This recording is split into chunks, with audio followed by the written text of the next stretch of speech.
नमस्कार सभी को, स्वागत अभिनंदन आप सभी का राजकीय महाविद्यालय सुमेरपुर के यूट्यूब चैनल पर। मैं सीमा चारण, इतिहास की सहायक आचार्य स्थानीय महाविद्यालय में। आज प्रथम वर्ष के पेपर सेकंड के यानी जिसमें भारत की संस्कृति के बारे में कुछ प्रकरण दिए गए हैं, उन्हीं में से एक प्रकरण बौद्ध धर्म, जो कि प्राचीन भारतीय संस्कृति की विलक्षणता को उजागर करता है और कैसे इसके अनुयायी पूरे विश्व भर में फैले, क्या इसके प्रमुख सिद्धांत थे, इस धर्म के संस्थापक महात्मा बुद्ध, इनके जीवन परिचय से भी हम जानेंगे, जिन्होंने न सिर्फ अपने अनुयायियों को, जो कि उनके समकालीन थे, लेकिन उसके बाद में भी कई वर्षों बाद अशोक जैसे महान राजा को और बाद में पूरे विश्व भर में ये बौद्ध धर्म और बौद्ध सिद्धांत समझाए, जो कि मानव के क्लिष्ट होते जीवन को सरल और संयमित बनाने का एक प्रयास था।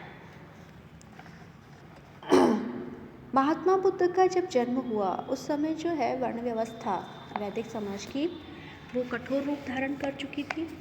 जो व्यक्ति जिस कुल में पैदा हुआ है, चाहे वो उसके अपने कुलों से अलग भिन्न गुण हो, ब्राह्मण कोई कुल में पैदा हुआ है, भले वो मदिरा पान करता हो, कोई हवन ना करता हो, लेकिन फिर भी समाज में उसको सम्मानित स्थान प्राप्त था। तो ऐसे इसके अलावा जो जगह जगह कर्मकांड, याज्ञिक कर्मकांड और बलियां चढ़ाई जा रही थी, तो उससे आम जनता में भी जो इतने यज्ञ और कर्मकांड संपन्न करा पाने में सक्षम नहीं थी, तो उनको ऐसे लगता था कि हम तो जो है देवी देवताओं की अनुकंपा प्राप्त कर ही नहीं सकते इस व्यवस्था के अंतर्गत। तो जाहिर है कि ऐसी व्यवस्था जो कि कुछ एक लोगों को फ़ायदा पहुंचाने वाली हो, बहुसंख्यक प्रजा का शोषण करने वाली और उनको सामाजिक रूप से नीचा मानने वाली हो, उसके विरुद्ध विरोध के स्वर उठना तो स्वाभाविक ही थे। इन्हीं एक विरोध के स्वरों में से एक था जैन धर्म, और अगला जो है हम बौद्ध धर्म के बारे में बात करेंगे। इस प्रकरण को दो में हम बांटेंगे, दो वीडियोज़ बनाने पड़ेंगे क्योंकि थोड़ा लंबा प्रकरण है। पहले प्रकरण में महात्मा बुद्ध का जीवन, उनकी शिक्षाएं, 4 आर्य सत्य, अष्टांगिक मार्ग और 10 शील है। उसके बाद में कैसे धर्म का प्रचार प्रसार हुआ, एक बौद्ध धर्म की दार्शनिक विशेषताओं और हीनयान और महायान में इसका विभाजन, वो हम अगले टॉपिक में चर्चा करेंगे। तो आज हम बात करते हैं इसी बौद्ध धर्म के पहले टॉपिक की, जिसमें सबसे पहले बात करते हैं गौतम बुद्ध की जीवनी के बारे में। महात्मा बुद्ध जो कि बौद्ध धर्म के संस्थापक थे, इनका जन्म हुआ था शाक्य कुल में, इसलिए इन्हें शाक्य मुनि भी कहा जाता है। इनके पिता शुद्धोदन शाक्य गणराज्य के मुखिया थे, प्रधान थे। ये गणराज्य जो है भारत की उत्तरी पूर्वी सीमा पर हिमालय की तराई में स्थित है और इस राज्य की राजधानी थी कपिलवस्तु। 563 ईसा पूर्व में, बौद्ध सूत्रों के अनुसार मैं इनकी डेट ऑफ बर्थ बता रही हूँ, 563 ईसा पूर्व में कपिलवस्तु के राजा शुद्धोदन की पत्नी जो थी महाया, वो अपने पिता के घर जा रही थी और रास्ते में ही लुम्बिनी वन में वैशाख मास की पूर्णिमा को एक बालक को उन्होंने जन्म दिया। इस बालक का नाम जो है सिद्धार्थ रखा गया। जन्म के 1 सप्ताह के बाद ही गौतम बुद्ध की माता का स्वर्गवास हो गया और गौतम बुद्ध का जो लालन पालन है वो उनकी मौसी गौतमी ने किया, इसीलिए बाद में बुद्ध ने अपना नाम गौतम रखना उचित समझा अपनी पालनकर्ता के सम्मान में। अब बचपन से ही सिद्धार्थ जो थे एकांत प्रिय थे, करुणामय थे और कहते हैं कि जब इनका जन्म हुआ तो कौंडिन्य और काल देवल, 2 ज्योतिषी आए। उन्होंने भविष्यवाणी की कि या तो ये बहुत बड़ा पराक्रमी राजा बनेगा जो कि पूरे भारतवर्ष को एक करेगा, या ये एक सन्यासी बनेगा। तो स्वाभाविक है कि कोई भी पिता ये नहीं चाहता था कि उनका बेटा सन्यासी बने, इसलिए उन्होंने गौतम बुद्ध यानी सिद्धार्थ को सांसारिक जीवन के कष्ट से दूर रखने का प्रयास किया। कोशिश ये की गई कि इनको संसार में जितने दुख हैं उनसे दूर ही रखा जाए, उनको महल में ही रखा गया। ये बौद्ध अनुश्रुतियों की मैं बात कर रही हूँ। ऐसी सांसारिक बातों में फिर भी जो है गौतम बुद्ध का मन रमता नहीं था। क्षत्रियों से शिक्षा दीक्षा दिलाई गई, लेकिन फिर भी वो उसमें रुचि नहीं लेते थे। तो ऐसे में उनके पिता शुद्धोदन ने 16 वर्ष की आयु में ही सिद्धार्थ का विवाह जो है यशोधरा से कर दिया, जो कि रामगाम के कोलीय वंश की राजकुमारी थी। प्रयास ये किया गया कि बुद्ध जो है संसार के कष्टों से दूर रहें और हो सकता है विवाह के बाद उनका मन जो है सांसारिक जीवन में लग जाए। ये भी कहा जाता है कि हर मौसम के अनुरूप अलग अलग महल बनवा दिए गए और हर मौसम के अनुरूप जो भी गर्मी है तो गर्मियों के हिसाब से हर ऐश्वर्य की वस्तुएं, भोग विलास की सामग्री भी उपलब्ध करा दी और उम्मीद ये की कि जो है उनका मन जो ऐसे सांसारिक सुख में लग जाएगा। विवाह के बाद गौतम बुद्ध को एक पुत्र की प्राप्ति भी हुई, लेकिन उनको पुत्र से जो है कोई खुशी नहीं मिली और पुत्र का नाम उन्होंने राहुल रख दिया। राहुल का अर्थ होता है राह धनहूल, यानी रास्ते का कांटा, क्योंकि बुद्ध जो संन्यास जीवन लेना चाहते थे उनको लगा कि एक तो एक मार्ग का कांटा है, सांसारिक जीवन को छोड़ करके मैं जो मार्ग अपनाना चाहता हूँ उसमें। ऐसी ही अवस्था में कहा जाता है कि एक बार जो है सिद्धार्थ अपने सारथी के साथ यात्रा को निकल गए और इस यात्रा में माना जाता है कि बुद्ध ने 4 अलग वस्तुएं देखी जिनके कारण फिर वो उन्हीं के विचार में लग गए। सबसे पहले जब वो आगे गए तो उन्होंने देखा कि एक व्यक्ति है जिसके मुख की झुर्रियाँ पड़ गई हैं, बाल सफ़ेद हो गए हैं, झुककर चल रहा है। तो बुद्ध ने अपने सारथी को पूछा कि ये इंसान ऐसा क्यों दिख रहा है। तो सारथी ने बताया कि ये बूढ़ा हो चुका है और हम सभी के जीवन में एक ऐसी अवस्था आएगी जब हम शरीर से बूढ़े हो जाएंगे और हम इतने सुंदर नहीं दिखेंगे। आगे चल कर के उन्हें एक बीमार व्यक्ति दिखाई दिया जिसके चारों तरफ परिवार वाले बैठे हुए थे। तो बुद्ध ने जिज्ञासापूर्वक अपने सारथी को प्रश्न पूछा। सारथी ने बताया कि ये बीमार व्यक्ति है और बूढ़ा होने के कारण मृत्यु के करीब है और हम सभी की ऐसी दुर्गति होनी निश्चित है। अब आगे चलकर देखते हैं कि एक शव यात्रा उन्हें दिखाई दी। तो फिर बताया कि ये जो है मनुष्य जब अपना शरीर त्याग देता है, जीवन जब समाप्त हो जाता है तो उसके परिवार वाले ही उसका अंतिम संस्कार कर देते हैं। ये देख करके उनको बड़ा ही ग्लानि हुई, दुख हुई बुद्ध को कि हम सभी को जीवन की इन कष्टप्रद अवस्थाओं से गुजरना पड़ेगा। थोड़ा ही आगे गए थे कि उन्हें जो है एक सन्यासी दिखाई दिया जो कि बड़ा ही मस्त था। तो उन्होंने अपने सारथी से पूछा तो उन्होंने कहा कि इसने संन्यास ले लिया है, इसके कोई मोह माया नहीं है, मेरे पीछे पुत्रों का क्या होगा, पत्नी का क्या होगा, ये सभी से विचलित नहीं है, धन संपदा की इसकी कोई चिंता नहीं है। बुद्ध घर तो लौटकर आ गए इस यात्रा के बाद, लेकिन घर लौटने के बाद भी उनके मस्तिष्क में कहीं ना कहीं यही बातें घूमती रही और आखिरकार जो है कुछ ही समय में अगली रात को ही वो अपनी पत्नी यशोधरा को सोती हुई छोड़कर संन्यास के लिए मोक्ष की तलाश में निकल पड़े। सन्यासी हो जाने के बाद बुद्ध तप और साधना में लीन हो गए। सबसे पहले वो मिले आलार कलाम से जो कि उनके गुरु बने, लेकिन इसके बावजूद उनकी ज्ञान पिपासा शांत नहीं हुई। उसके बाद उद्रक रामपुत्र के पास गए। यहाँ से उन्होंने योग सीखा, समाधि होना सीखा, लेकिन फिर भी मन को जो चित्त को शांति मिलनी चाहिए वो बुद्ध को नहीं मिली। आगे चलकर वो उरुवेला गए जहाँ कौंडिन्य आदि 5 ब्राह्मण श्रावक उन्हें मिल गए। वो सभी इनके शिष्य हो गए और गौतम बुद्ध ने एक बार ये ठान लिया कि जब तक उन्हें सच्चे ज्ञान की प्राप्ति नहीं होगी तब तक वो अन्नजल ग्रहण नहीं करेंगे। अब राजकुमार थे, शुरू से ही अच्छा खाए पिए थे, भूखे कभी नहीं रहे थे, तो उनका शरीर जो है इन कष्टों को नहीं झेल पाया और कुछ ही समय में वो जो है बेहोश से हो गए। और वहाँ जब बेहोश हो गए तो कहते हैं कि नीच कुल की, शूद्र कुल की सुजाता नामक स्त्री वहाँ से गुजर रही थी। उन्होंने बुद्ध को बेहोश देखा तो उन्हें पानी पिलाया और उन्हें भोजन भी कराया, तो इससे बुद्ध का शरीर चेतना को प्राप्त हुआ। लेकिन ये ज़रूर हो गया कि उनके जो शिष्य थे उन्होंने कहा कि हमारा गुरु तो स्वयं ही भूखा नहीं रह सकता, प्यासा नहीं रह सकता, तो ऐसे हम गुरु को अपना गुरु नहीं मानेंगे और वो उन्हें छोड़कर चले गए। लेकिन बुद्ध ने अपने ज्ञान की खोज जारी रखी। उन्हें ये समझ में आ गया कि शरीर को ज़्यादा काया कष्ट देने से ज्ञान या मोक्ष की प्राप्ति नहीं होगी, उन्हें मध्यम मार्ग अपनाना होगा, यानी भोग विलास से भी बचना होगा और अत्यधिक शरीर को कष्ट देने से भी बचना होगा। आगे चलकर वो समाधि लगाते रहे। ऐसी ही एक रात को, वैशाख पूर्णिमा की रात को, पीपल के वृक्ष के नीचे जब वो ध्यान की अवस्था में बैठे थे तो उन्हें आंतरिक ज्ञान प्राप्त हुआ, जिसे कि बौद्ध धर्म में जो है ज्ञान कहा गया है। इसी कारण बोध होने के कारण उन्हें जो है बुद्ध का नाम दिया गया। उस समय उनकी आयु 35 वर्ष थी। जिस वृक्ष के नीचे उन्हें ज्ञान प्राप्त हुआ उसका नाम बोधि वृक्ष पड़ा और ये जो घटना थी गया में हुई थी, इसका नाम बोध गया पड़ा। इस घटना के बाद भी कुछ समय तक बुद्ध वहीं रहे और अपना जो धर्म के स्वरूप पर चिंतन करते रहे। आगे चलकर वो बोध गया से जो है सारनाथ आए। सारनाथ में जो 5 ब्राह्मण साथी थे जो कि बुद्ध को छोड़ करके चले गए थे, उन्होंने पहली बार अपना प्रवचन दिया। ये धर्मचक्र परिवर्तन घटना कहलाती है। धर्मचक्र परिवर्तन यानी बौद्ध धर्म का प्रारंभ हो जाना। यहाँ से महात्मा बुद्ध काशी गए, अपने ज्ञान का प्रचार प्रसार करते रहे। फिर धीरे धीरे उनके शिष्यों की संख्या बढ़ती चली गई और उन्होंने एक संघ की स्थापना की, जिसकी सहायता से बुद्ध ने 45 वर्ष तक बौद्ध धर्म का प्रचार प्रसार किया। उन्होंने साधारण बोलचाल की भाषा को अपनाया, जाति पाति ऊंच नीच की भावना से दूर रहते हुए उपदेश दिया।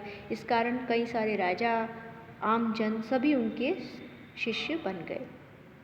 अपने प्रिय शिष्य आनंद के कहने पर उन्होंने स्त्रियों को बौद्ध धर्म की दीक्षा देना स्वीकार किया और जिस स्त्री ने सबसे पहले बौद्ध संघ में प्रविष्ट किया वो उनकी जो मौसी गौतमी ही थी। अंत में 80 वर्ष की आयु में गोरखपुर के पास में कुशीनारा, जो कि मल्लों की एक राजधानी थी, वहाँ गौतम बुद्ध ने अपना शरीर त्याग दिया। बुद्ध के शरीर त्यागने की घटना को महापरिनिर्वाण कहते हैं और उनका जो अंतिम उपदेश था, जो कि हमें आज भी ग्रहण करना चाहिए, अप दीपो भव, यानी अपने दीपक स्वयं बनो, अपनी ही शरण में आओ, किसी दूसरे का सहारा मत ढूंढो, केवल धर्म को अपना दीपक बनाओ, केवल धर्म की शरण में जाओ। तो ये तो थी महात्मा बुद्ध की जीवनी, कैसे एक राजकुमार घर छोड़ करके सन्यासी बन जाता है, अत्यधिक काया क्लेश करता है, तप करता है, लेकिन इतनी भूख प्यास वो सहन नहीं करता और मध्यम मार्ग वो अपना लेता है। अब इसके कुछ प्रमुख सिद्धांतों पर हम बात कर लेते हैं। सबसे पहले जो है बौद्ध धर्म की आधारशिला जो है वो उसके 4 आर्य सत्य हैं। ये जो है उसके जो सारे बौद्ध धर्म के सिद्धांत हैं, इन्हीं 4 आर्य सत्यों के आधार पर निकले हैं।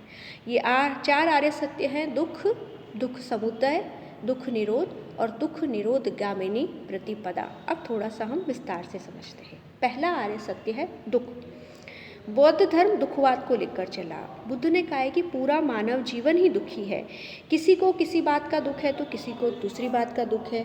जन्म हो तो दुख, बुढ़ापा दुख, रोग दुख, मृत्यु दुख, धन दुख, विनाश दुख, प्रियजन का वियोग दुख, इच्छित वस्तु चाहें और वो ना मिले तो दुख। इस प्रकार उन्होंने कहा था कि पूरा संसार जो है दुखमय है, दुखों का भंडार है। इस प्रकार चारों तरफ दुख ही दुख है। बौद्ध धर्म का दूसरा जो आर्य सत्य है वो है दुख समुदय, यानी संसार में सब जगह दुख है, ये वास्तविक सत्य है। तो ये पहली चीज़ कि दुखों का कारण क्या है। इन दुखों का कोई ना कोई कारण तो होगा। महात्मा बुद्ध के अनुसार इन दुखों का मूल कारण तृष्णा यानी इच्छा है। उनका कहना था कि तृष्णा को वापस से पैदा करने वाली चीज़ें हैं आसक्ति और राग। ये अपने साथ साथ रमती चली जाती है। ये बार बार तृष्णा अगर एक चीज़ की पूरी हो जाए तो नई तृष्णा पैदा कर देती है। काम तृष्णा और भव तृष्णा। पर यही बात है कि इस तृष्णा का जन्म कैसे होता है। बुद्ध ने बताया, रूप, शब्द, गंध, रस, स्पर्श और मानसिक वितर्क और विचारों से जब मनुष्य आसक्ति करने लगता है, उनके प्रति मोह करने लगता है, तो तृष्णा का जन्म होता है। इस प्रकार दूसरे अर्थ का आर्य सत्य का मतलब है दुख का कोई न कोई कारण अवश्य होता है। अगला आर्य सत्य है दुख निरोध। उन्होंने कहा है कि जब संसार में दुख है और दुख का कोई न कोई कारण है, तो उस कारण को अगर हम उसका निवारण करें तो दुख निरोध यानी दुख से छुटकारा पाया जा सकता है। और दुख से छुटकारा कारण हमने बताया था तृष्णा यानी इच्छा। इच्छाओं को जड़ समेत काटने से दुख से छुटकारा मिल सकता है।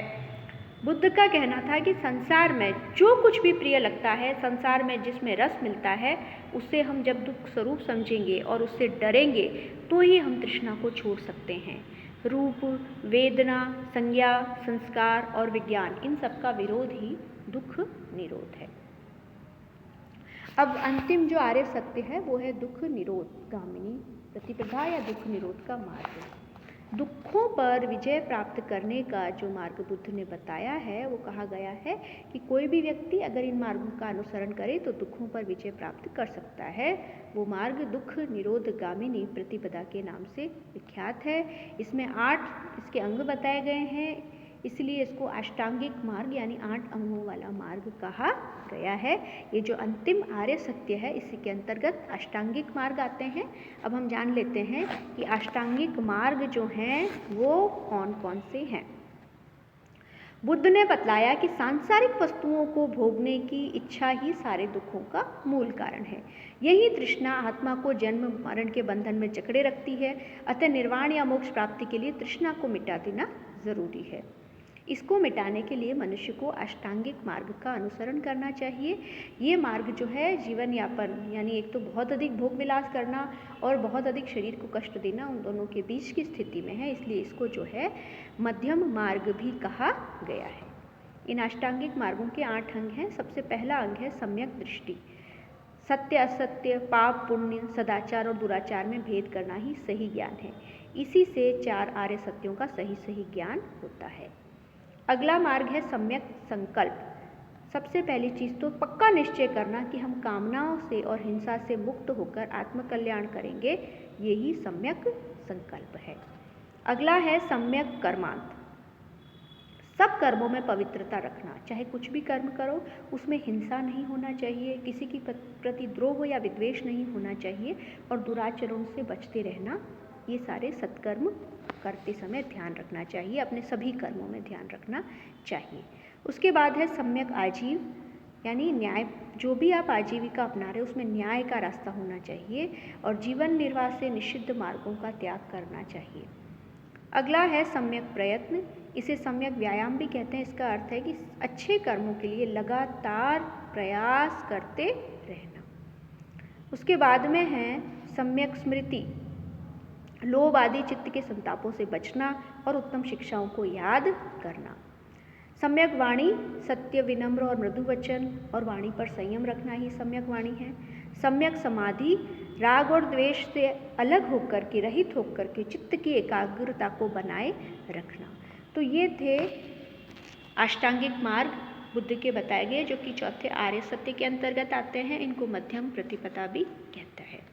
दुखों से छुटकारा पाने के लिए महात्मा बुद्ध ने जो अष्टांगिक मार्ग बताया वो हमारे आचरण के तत्वों पर ही आधारित था।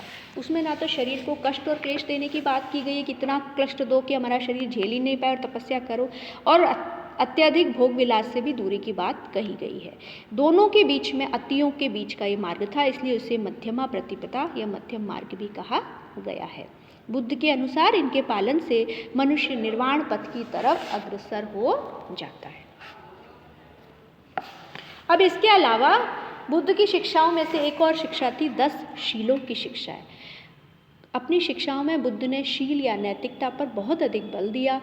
उन्होंने अपने अनुयायियों को मन, वचन और कर्म से पवित्र रहने के लिए कहा। इसके लिए उन्होंने 10 शील या 10 नैतिक आचरण बताए जिनका पालन करने को कहा। इसको हम आम भाषा में सदाचार के नियम भी कह सकते हैं। ये हैं अहिंसा का पालन करना, हमेशा सच बोलना, अस्तेय यानी चोरी नहीं करना, अपरिग्रह यानी ज़रूरत से अधिक वस्तुओं का संग्रह नहीं करना, ब्रह्मचर्य अर्थात भोग विलास से दूर रहना, नृत्य और गान का त्याग करना, सुगंधित पदार्थों का त्याग करना, असमय भोजन का त्याग करना, कोमल शैया का त्याग करना और कामिनी कंचन यानी स्त्री और सोने की वस्तुओं का त्याग करना। सदाचार के इन्हीं नियमों से प्रथम 5 नियम जो है, हमने जो महावीर स्वामी के 5 अणुव्रत बताए थे उन्हीं के अनुरूप है। बुद्ध के अनुसार ये जो 5 के शुरू के नियम है उनका तो जो है पालन साधु सन्यासियों के साथ साथ गृहस्थों को भी करना चाहिए। इनका पालन करते हुए संसार त्याग करने पर भी मनुष्य सन्मार्ग की ओर बढ़ सकता है। अर्थात बुद्ध ने गृहस्थ लोगों को भी कहा कि आप अपनी गृहस्थी में रहकर भी निर्वाण की प्राप्ति कर सकते हो, ईश्वर के प्रति आप ईमानदार रह सकते हो, उनका भविष्य उज्जवल हो सकता है। इसके अलावा जो भी संसार की माया का त्याग करके भिक्षु जीवन या सन्यासी जीवन बिताना चाहता है उसके लिए पूरे 10 शील थे, उनको 10 शीलों का पालन करना था, सारे 10 नियम। इस प्रकार बौद्ध धर्म के शील के नियमों में भिक्षुओं की अपेक्षा जो आम जन थे, जो गृहस्थ लोग थे, उनको ढील दी गई थी और यही जो है आगे चल कर के बुद्ध धर्म की सफलता का कारण बना। तो बच्चों, ये था बौद्ध धर्म का उद्भव, उसके संस्थापक महात्मा बुद्ध की जीवनी, उनके जीवन की प्रमुख घटनाएं और साथ ही साथ इसके कुछ प्रमुख सिद्धांत। अगले टॉपिक में और जो सिद्धांत है बौद्ध धर्म का प्रचार प्रसार है, बौद्ध धर्म की भारतीय संस्कृति को विश्व को देन और हीनयान और महायान जो आगे चलकर इस पंथ के विकसित हुए उनके बारे में हम बात करेंगे। धन्यवाद।